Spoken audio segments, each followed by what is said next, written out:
നടി അതിഥി ഭർത്താവിനെതിരെ ഗാർഹിക പീഡന പരാതി നൽകി. കാപ്പിയെ ചൊല്ലിയുള്ള തർക്കം, പിന്നാലെ വിവേകേതര ബന്ധം ആരോപണം.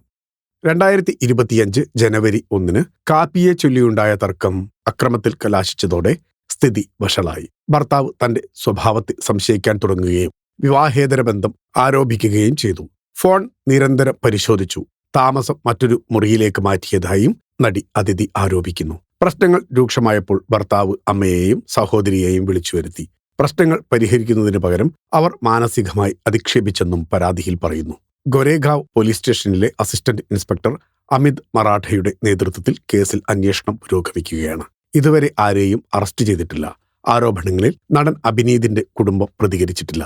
കഴിഞ്ഞ മാർച്ചിൽ അതിഥിക്ക് സഹനടനായ സമർദ് ഗുപ്തയുമായി ബന്ധമുണ്ടെന്ന് അഭിനീത് ആരോപിച്ചത് വിവാദമായിരുന്നു.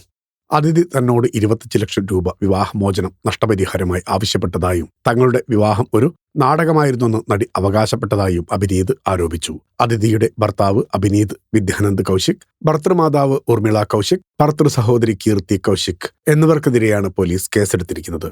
ഭാരതീയ ന്യായ സംഹിതയിലെ സെക്ഷൻ 85, വഞ്ചനയ്ക്കുള്ള സെക്ഷൻ 316(2), മനഃപൂർവ്വം അപമാനിക്കലിനുള്ള സെക്ഷൻ 352 എന്നീ വകുപ്പുകൾ പ്രകാരമാണ് എഫ്ഐആർ. തന്റെ വിവാഹത്തിന് നൽകിയ ആഭരണങ്ങളായ സ്വർണമാലകൾ, മോതിരങ്ങൾ, ഡയമണ്ട് മോതിരം, താലി, വളകൾ എന്നിവ ഭർത്തൃമാതാവ് കൈവശപ്പെടുത്തിയെന്ന് പരാതിയിൽ പറയുന്നു. പലതവണ ആവശ്യപ്പെട്ടിട്ടും അവ തിരികെ നൽകിയില്ലെന്നും അതിഥി ആരോപിച്ചു. 2021 ജൂണിൽ ഒരു ഓൺലൈൻ ആക്ടിംഗ് കോഴ്സിനിടെയാണ് തങ്ങൾ പരിചയപ്പെട്ടെന്ന് അതിഥി പരാതിയിൽ പറയുന്നു. അഭിനീതുമായുള്ള സൗഹൃദം പിന്നീട് പ്രണയമായി. 2024 സെപ്റ്റംബറിൽ ഗോരേഗാവ് വെസ്റ്റിൽ വാടക വീട്ടിലേക്ക് മാറുകയും 2024 നവംബർ 12 കുടുംബാംഗങ്ങളുടെ സാന്നിധ്യത്തിൽ വിവാഹിതരാവുകയും ചെയ്തു. എന്നാൽ വിവാഹം കഴിഞ്ഞ് ഏതാനും ദിവസങ്ങൾക്കകം ഭർത്താവിന്റെ പെരുമാറ്റത്തിൽ മാറ്റങ്ങൾ പ്രകടമായി എന്നും നടി പരാതിയിൽ പറയുന്നുണ്ട്. Film coat.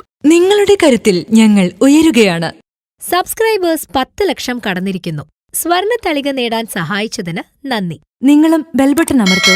നല്ല വാർത്തകളുടെ നോട്ടിഫിക്കേഷൻ ഉടനെത്തും. വിശ്വസിച്ച് ഒപ്പം നിൽക്കുന്നവർക്ക് ഒരിക്കൽ കൂടി നന്ദി.